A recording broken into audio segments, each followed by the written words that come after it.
Dr. Joel Fuhrman, MD, is a board-certified family physician and best-selling author who specializes in preventing and reversing disease through nutritional methods.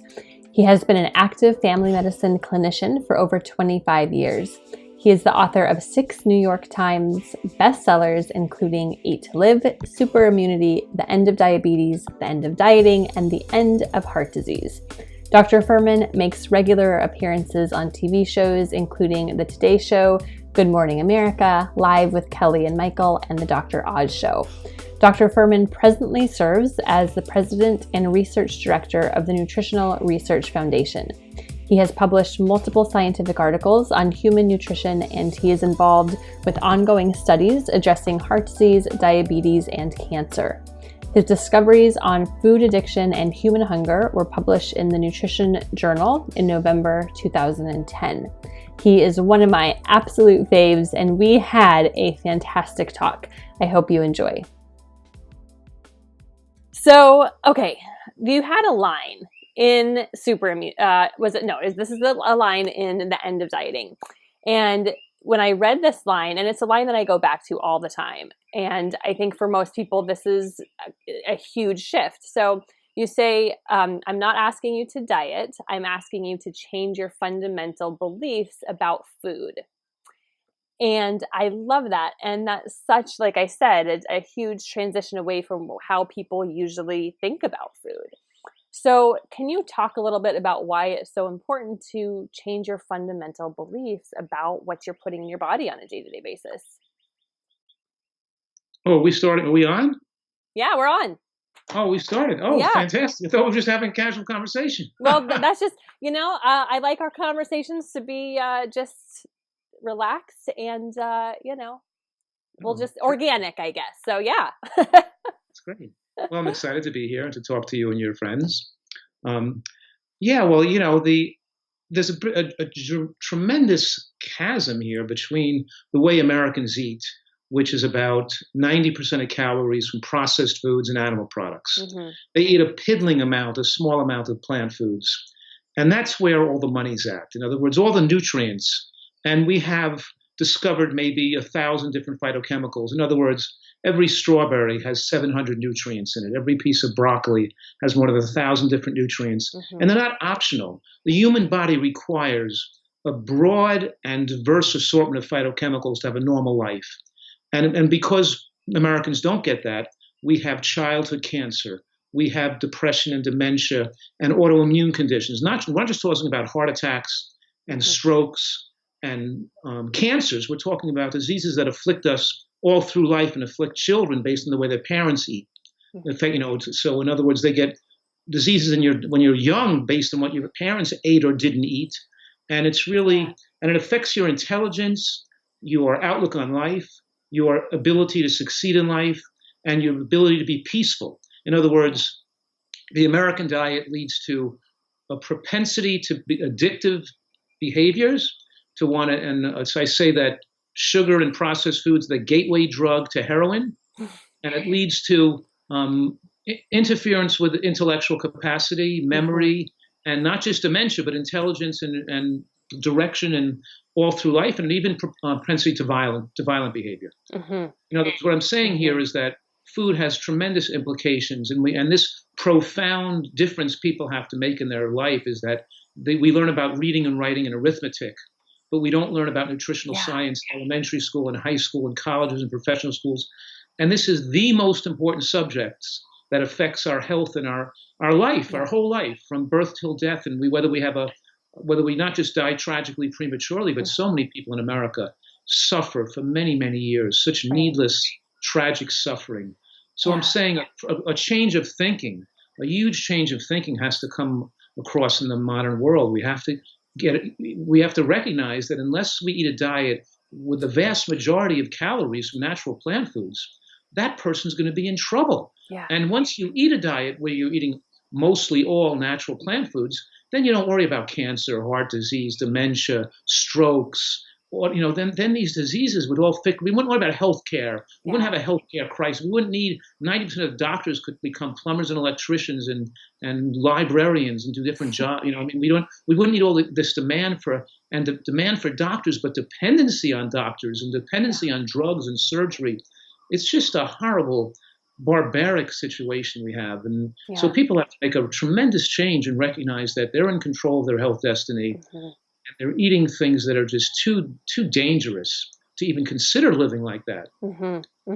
And really that affect so many areas of life. And that's what astounds me when I see people who transition from kind of a standard American diet to a diet full of beautiful, whole, alive plant foods.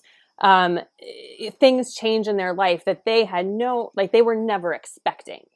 Just the quality of their life. Maybe they started because their doctor said they needed to get their cholesterol down or their blood pressure down. And yes, that eventually happened. But what else happened is their whole life opened up and they became more patient. Their outlook became better. Their relationships with their loved ones were, more strong and stable. So it's just so eating this way is almost a gateway to this life that is just better in so many ways. And that's exactly why I do what I do and why I love your message, because it's really about that broad picture and the quality of people's lives. So I love it. Right. You said it very well, that it's a gateway. And I was thinking to myself, a gateway out of insanity. Yeah. Because it's insane that people walk around in fear of breast cancer and colon cancer and going to doctors and getting screened and tested and biopsied and treated. And we could drug a heart attack, and we have an explosion in nursing homes caring for people between the ages of 40 and 60 who had strokes today. And we just have, it's just complete insanity when we don't have to have these kind of tragic fears. And even living with fear of disease is not good for your health. No, it's not at all. And I think that, so people have this idea that, it's genetics, or I'm predisposed to it, or they haven't realized the connection yet before they start kind of opening up their world to this way of eating, that more people are in charge than they even realize. And that you just don't hope for the best as you get older and hope that you're one of those people who are, happy and healthy as they age. But there's actually something that you must do to make sure that happens. And that's what I find really sad, because people are just so kind of put their hands up in the air, and they don't realize that they need to take responsibility. And if they do that, they can kind of, lead where they're going as they age and how they feel. So, right. And that's where my particular work is different than most other people's work, is because, as you're saying, that most people that learn about this or learn about healthier eating, they've already lived unhealthy for half their life. Yeah. And because of that, they have DNA changes, epigenetic changes, broken cross-links, and methylation defects. They have cumulative damage that eventually could lead to cancer or some tragic life outcome if they don't fix that. And in most of those cases, or many of those cases, just eating better or good or better than the average American isn't sufficient to remove that risk totally. Whether it's removing the risk of shrinkage of the brain, or whether it's keeping your full mental faculties to 100 years old, or whether it's being at high risk of cancer and then not having a risk of cancer, you have to really eat a diet of excellence for the body, not just to protect itself, to repair the damage that occurred for those first 50 years. Yeah. So why don't we talk about that? Tell me what that diet of excellence is in your mind. So tell me, what does that look like for somebody who's seeing this and who's never heard of, this way of eating? Tell us what that means. What does that look like? Right. Well, I have a few basic principles. And the first principle, as you know, has to do with the nutrient density of your diet. And when I talk about nutrient density, I'm particularly talking about the micronutrients that like phytochemicals and antioxidants, and newly discovered or not discovered nutrients are present in plant foods. And when I score nutrients, obviously the purpose is to be a tool to motivate people to make better food choices.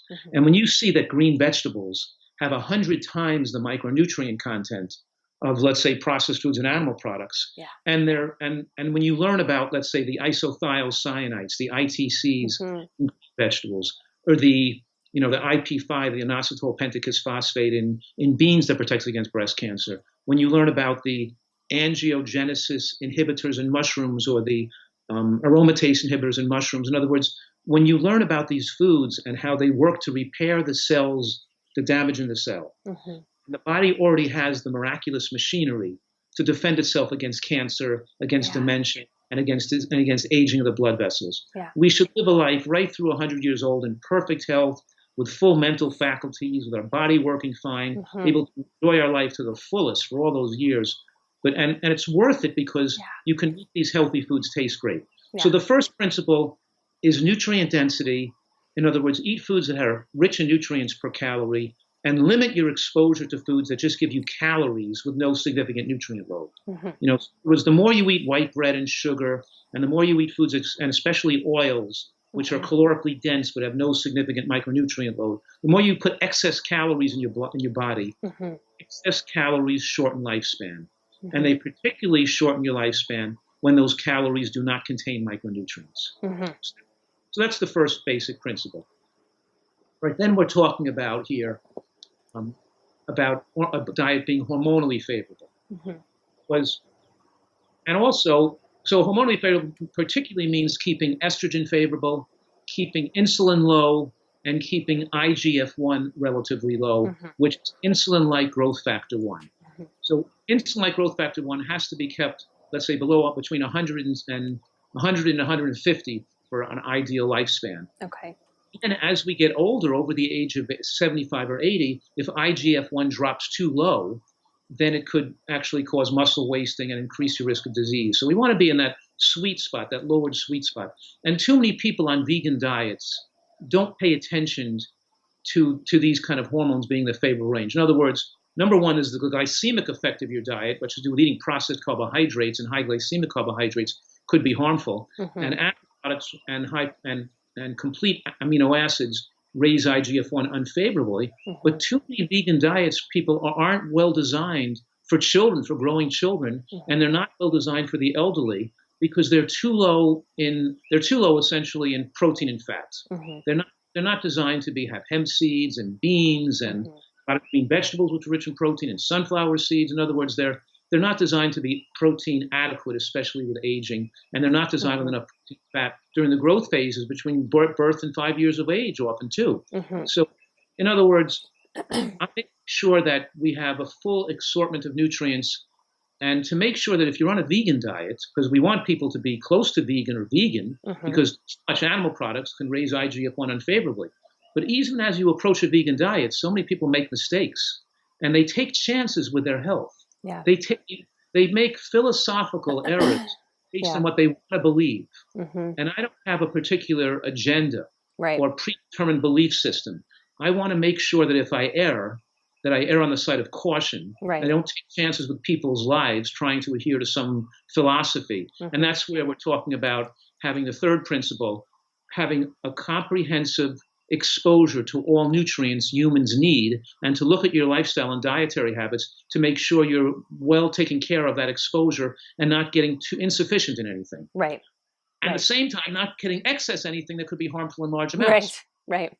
So we're talking here now about B12 and vitamin D and DHA and EPA, which are these things that and common or zinc in the elderly, or iodine that could be deficient in a vegan diet, especially ubiquitously or very commonly deficient is brain shrinkage with aging. In vegans who didn't expose themselves to DHA, thinking that the ALA from flax seeds or walnuts, green vegetables, is sufficiently to convert to protect the brain with aging, which is such a common fallacy. They want to believe what they want to believe, but we can't make this based on beliefs. It has to be based on solid science and experience. And I've been taking care of this community for 25 years. And why take chances? Why gamble with shrinkage of your brain, which once it shrinks, it's not going to come back again? Okay. And all of this, I mean, there's so much information, and that's why it's just so important that you are writing books so that people can read. And I recommend anybody who's watching this, read Dr. Fuhrman's books. Please just go out there, start with anyone, and just start. So I want to talk about for a second, weight loss, because it's a huge thing. And I really love your kind of what you say about this. And that is to properly nourish your body to reach your optimal weight. And that's, again, so different from what most people, especially people who are used to, who have been on every single diet out there. It's a very different concept. So let's talk about properly nourishing your body to reach your optimal weight. The U.S. government considers that anyone with a BMI above 25 to be overweight, which I don't consider that, by the way. I don't agree with that. I consider that anyone above 23 is overweight. Mm-hmm. So by my definition, almost 90% of Americans are overweight. Not the conventional definition. It only puts 66% of people as being overweight. Mm-hmm. And the 10% that are not overweight in America are mostly sick people, or the people who are, alcoholics or smoke cigarettes or autoimmune conditions or occult cancers or digestive disorders or, their depression. They're usually something ill keeping them thin. Mm-hmm. Most Americans, if they were healthy, would be overweight if they ate American foods. Mm-hmm. But the point I'm making here is that to live a long, healthy life, you have to earn a normal blood pressure without medication, and you have to be on have a good cholesterol without medication. You have to achieve a favorable weight without being sick to get there. You can, in other words, we want to earn a favorable weight. We want to have a low cholesterol naturally. The point is that when you eat a diet that's rich in these high phytochemical, high fiber, high antioxidant plant foods, there's a lot of water content and fiber and bulk in those foods. It's very hard to be overweight when you're eating very healthfully. And that's the point here, mm-hmm. is that we want people to eat larger volumes of foods, larger volumes of raw vegetables, exercise their mouth with chewing and mm-hmm. chew very well the foods you eat, and learn how to make foods taste great. And you don't have to be on a diet. You're eating for your health, and you get, accustomed to feeling well, and people like what they're used to eating, and you learn how to live and eat in a healthy manner, and you do it for life. So we're saying don't diet, and that don't do it in a sense that you're making a change temporarily, because anything you do temporarily not only doesn't work, mm-hmm. it leads to more adverse consequences, because having your weight yo-yo up and down is unfavorable. Mm-hmm. We have to achieve a stable weight our whole lives, so we have to make good habits be forever. Yeah. Not just about good habits we can adopt forever.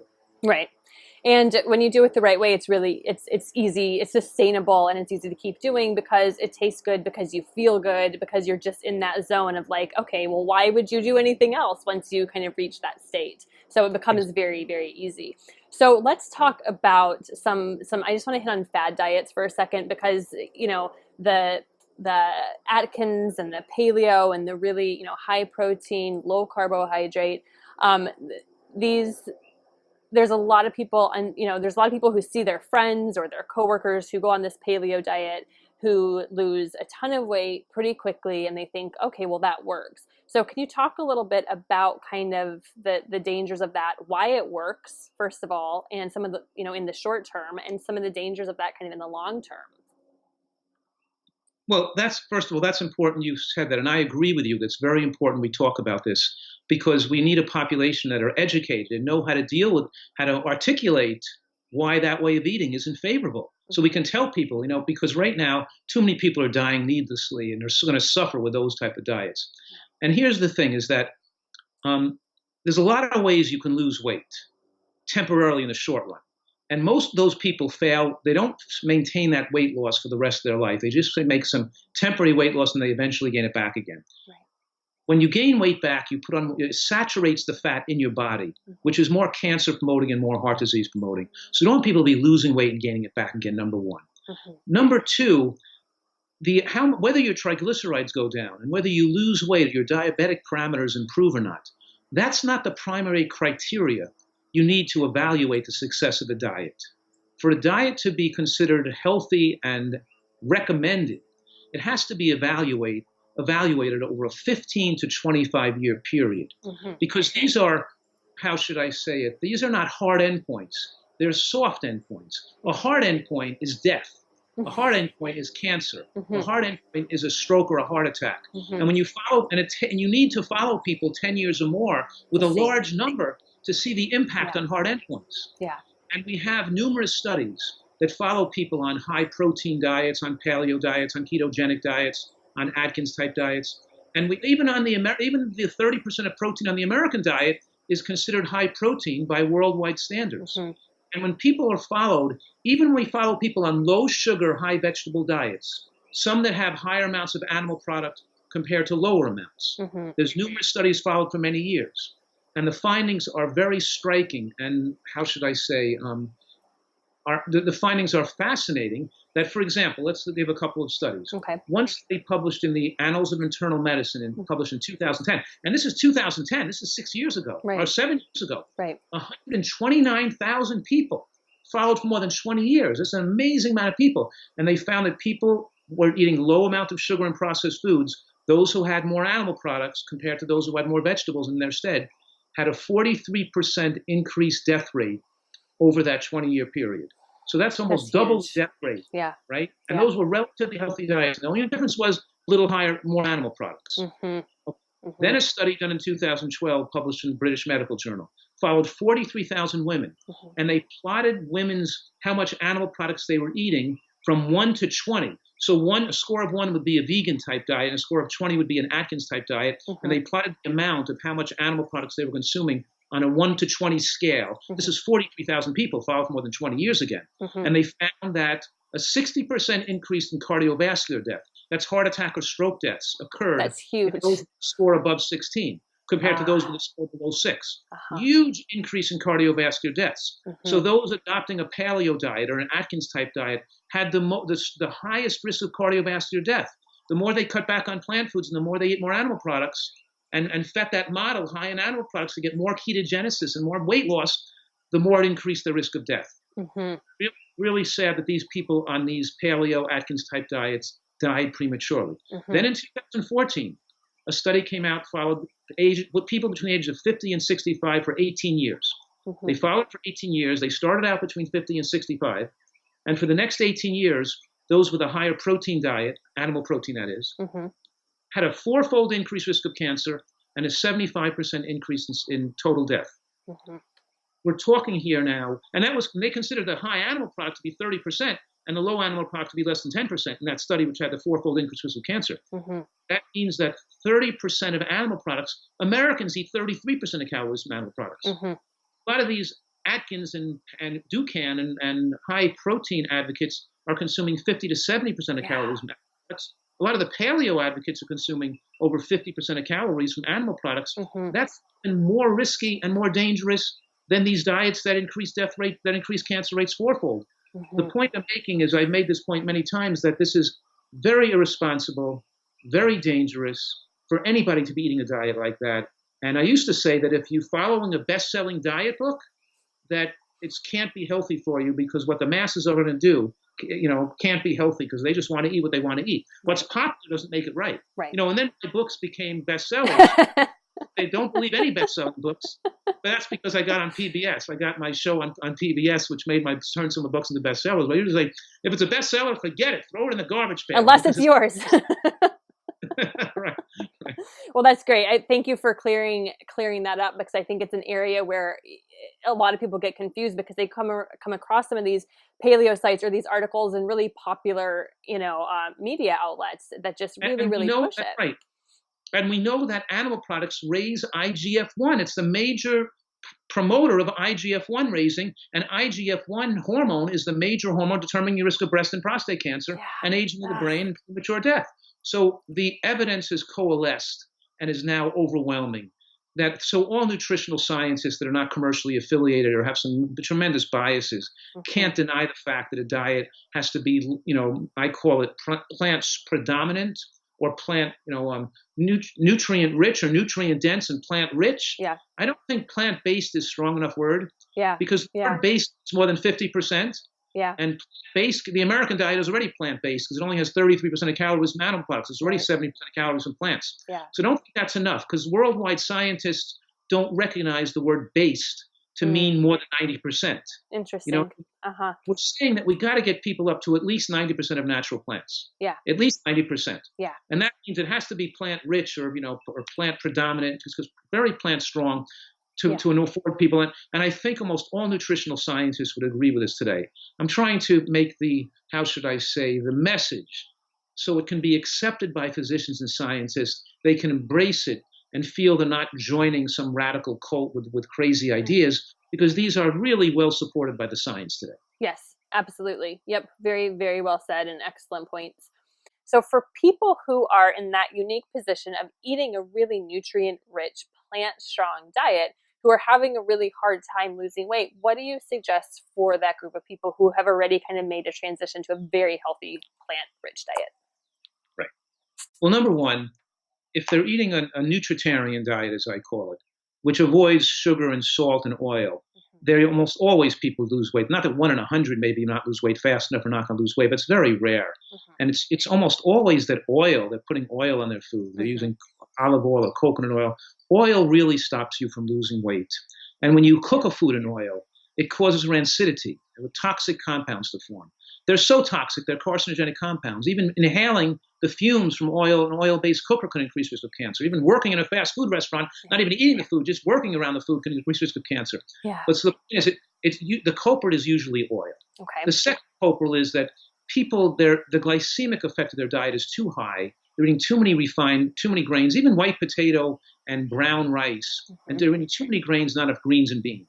Greens and beans have a lower glycemic effect and more anti-fat storage hormones. In other words, they're more anti-fat storage. They don't let you put fat on your body. So less potato and rice, more greens and beans. The second thing is they're eating too frequently. They're snacking all day. They're eating late at night. You have to narrow your caloric window. Because even narrowing the caloric window, if you don't even eat a healthy diet, lowers the risk of breast cancer. Let me explain. The body needs time when it's not digesting food to heal and repair and detoxify. And your body doesn't take fat off the body until it burns most of its glycogen off. So it preferentially feeds on glucose and starts, and the glycogen is the storage site of glucose. The body stores excess glucose as glycogen. And it doesn't start to burn fat until most of the glycogen has been used up. We burn fat mostly in the non-feeding state. Because people are eating all the time, they're not allowing the fat to go off their body. And your body most effectively burns fat the longer you stay without eating. So 2 points. One is women who had a 13-hour window at night between the time when they finished dinner to when they started breakfast the next day had a 26% lower risk of breast cancer. These are women of actually, I think in this study, they had women who had breast cancer. They were for 10 years. And because they ate the same diet, wasn't even a good diet, they just didn't eat at night, didn't eat late at night, it lowered the risk of dying of breast cancer by 26%. But when people eat the same amount of calories and consolidate their window, so they eat an earlier dinner, and they eat closer together, they lose weight more readily because they have that time at night where they're not putting food in their body. The most important thing is not to eat late at night, go to bed on an empty stomach. I live that way. I try to eat dinner at 4:30, 5 o'clock sometimes. So when I'm to bed at 10 o'clock or 11 o'clock, I'm sometimes even starting to feel a little hungry. But I just go to sleep and sleep it off, and I eat the next morning. So I did like a 14-hour window or a 15-hour window. The point is, the most important thing is finishing your dinner early. So you don't eat late at night. Now, I want people to also eat a relatively light breakfast. Eat a relatively light breakfast and exercise in the morning. Get hungry for lunch. Earn your calories. Calories, get some exercise in the morning, and eat lunch like 10:30, 11 o'clock, a bigger lunch and an earlier dinner, and then go early. That's a healthier way to live. If you do that on natural foods, diabetics, their diabetes goes away. People who are, their insulin resistance goes away. Their body is so much healthier. So I'm saying here that your body most effectively heals and detoxifies, and it promotes longevity when you live your life longer and when you're not digesting food. That's called the catabolic window, because the anabolic phase is while you're digesting. The catabolic window is when you stop digesting. And I always say that the longer you live in the catabolic phase, the longer you're going to live. I'll say that again. The longer you live in the catabolic phase, the longer you're going to live. Well, I didn't really talk about toxic hunger much but we can talk about it briefly. It's that if people aren't getting their nutrient needs met and they're overeating calories, not eating healthy, then when they enter the beginning of the catabolic phase, which is when the digestion stops, they finish digesting food, they start to feel shaky and weak and anxiety and stomach cramping and headachy, and they start to feel fatigue, and they eat to stimulate themselves to keep their energy up. What I'm saying is the lack of quality in their diet, whatever it is, whatever you're doing wrong, if you're doing something wrong, you're usually going to feel ill when you hit the catabolic phase because you're going to have enhanced detoxification and your body is screaming when it tries to repair itself. And so what people don't like the way they feel, so they're forced to eat too frequently. They have to keep the digestive tract going all the time because they don't like the way they feel when they're not eating. And then people think they got to eat to keep their energy up. They're mistakenly thinking they got to eat for energy.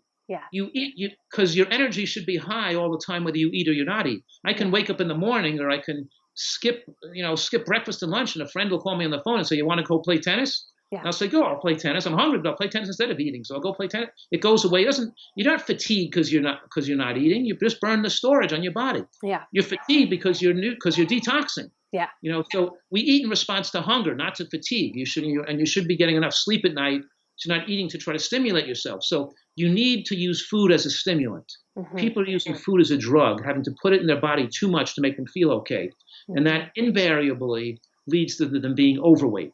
Mm-hmm. That's why when they clean up their act and they improve the quality of their diet and start eating a big salad every day, mm-hmm. and they start eating vegetable bean soup and fresh fruit and berries and nuts, and they start eating natural plant foods and get rid of the processed food and the oil and the salt, mm-hmm. they feel better, and they get in touch with their biological need for hunger. Mm-hmm. They know exactly, they don't require and desire more calories than their body needs. Mm-hmm. The body becomes a precise computer then, directing you to just the right amount of calories you need to maintain your perfect weight.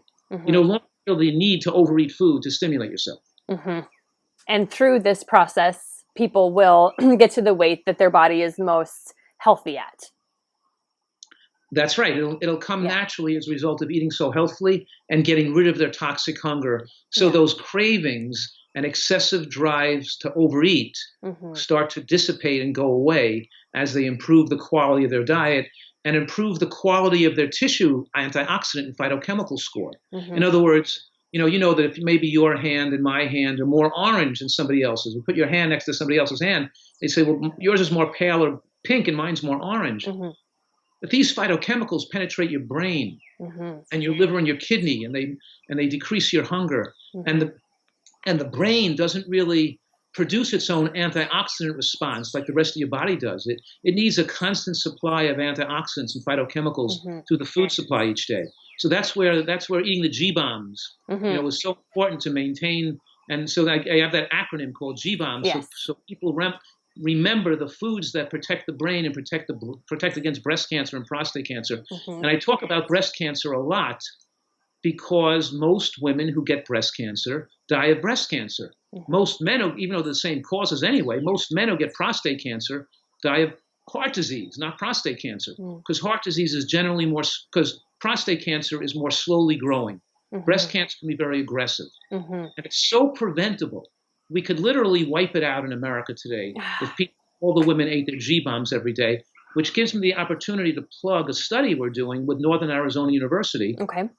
We're recruiting thousands of women, and we have a few thousand. I think we have maybe 1,500 that have not started the study already, mm-hmm.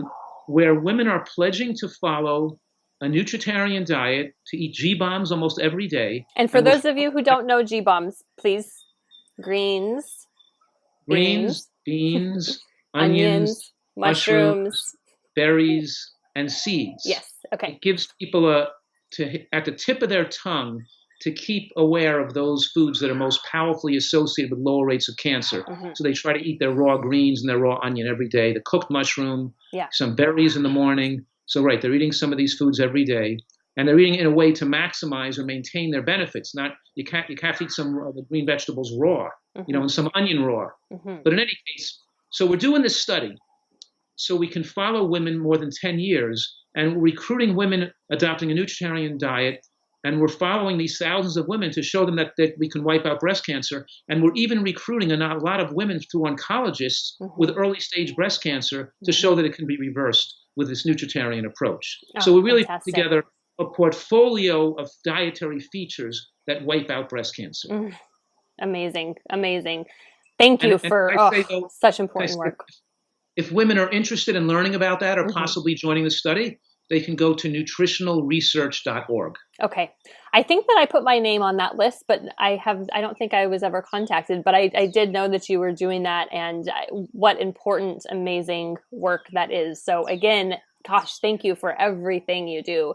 It's just amazing to think how much money and how just what goes into, finding a cure for cancer, and how much hype is around that when it's right there. Oh, it's right. That's right. We have it for the taking. And the idea that people think they're going to smoke 3 packs of cigarettes for 25 years or 50 years, and we're going to invent this pill they can take that's going to negate the risk of lung cancer from smoking cigarettes for 30 years. is such a crock of nonsense, right? So it's just ridiculous. We're not going to give people any ability to stop getting breast cancer. They have to stop eating the processed foods and all the animal products. And it's crazy. And just to say that nobody's going to contact you to join the study, the link will take you to the Northern Arizona University, the Nutritarian Women's Health Study page, and you've got to take the initiative to enter your data and join. Nobody's going to call you or contact you. So I think I put my name on some list. Maybe this was like a while back, so maybe it was maybe you put your name on a list so far back before we started the study. It was like a couple years ago or a few years ago. Oh, yeah, right. So at this point, just go and join the study, okay? Okay, I will definitely go do that. So, okay, well, this has been amazing. I've just loved every minute of it. And it's been such a honor and just so much fun to talk with you, just right to the source. So in wrapping up, is there anything else that you want to add to this awesome conversation and just something that you want people just to know? I mean, we've already covered so much, but is there anything else you want to leave off on? Well, yeah, I think because a lot of people that will be hearing it who aren't as healthy as you and I just want to say that, number one, that drugs, like taking drugs to lower your blood pressure, to lower your cholesterol, or to lower your blood glucose with diabetes, increases risk of cancer. And if they're unfavorable long-term outcomes. In other words, what I'm saying right now is that the body is a miraculous self-healing machine. And whether it's asthma, autoimmune disease, chronic headaches, diabetes, high blood pressure, that food is more powerful than medicine. And people have to look to lifestyle changes and dietary changes to reverse the disease, not to go to doctors to take pills to fix it, because it's not going to fix the problem for you. Yeah. It's most likely, in many cases, going to complicate the problems and make things worse. So I just want to say that to give people hope that even if they have illnesses, that nutritional excellence is powerfully therapeutic and can reverse even advanced diseases. Because the body is this amazing machine, and people don't even realize that we are built. I mean, it's a miracle. I mean, our body is so amazing. We just got to give it the right stuff. That's right. The disease is not natural. It's not going to come from aging. Yeah. We have all these people that have aged between 70 and 95 or 100 who now are aging and getting well and reversing their heart disease, reversing their diabetes. And as they're aging, they're getting healthier. These are not people they use the drugs and this genetic idea that it's all genetic as an excuse, which emotionally and psychologically keeps them eating the same diet that caused the problem to begin with. And that's what this whole message is about. We got to fight that tendency, which is essentially fighting the medical profession to a degree, because they're promoting the standard American deadly diet with giving out pills to everybody. That's it. And the problem is that so many people just take their doctor's word as like the word of God, and they don't question and they don't ask, they just take it and they follow it. And it's so scary, because when you do that, you don't take responsibility for your health, which is what we all need to do. So it's so important. Your work is just so important, and it has really inspired me to continue doing what I'm doing and to keep learning and to, help other people and turn other people on to your work as well. So thank you. I've loved this so much, and I just really appreciate you taking time out of your day, because I know how busy you are to do this with me. So thanks for all of your wisdom and knowledge and for putting it out there for people. My pleasure. Good luck to you and everybody listening.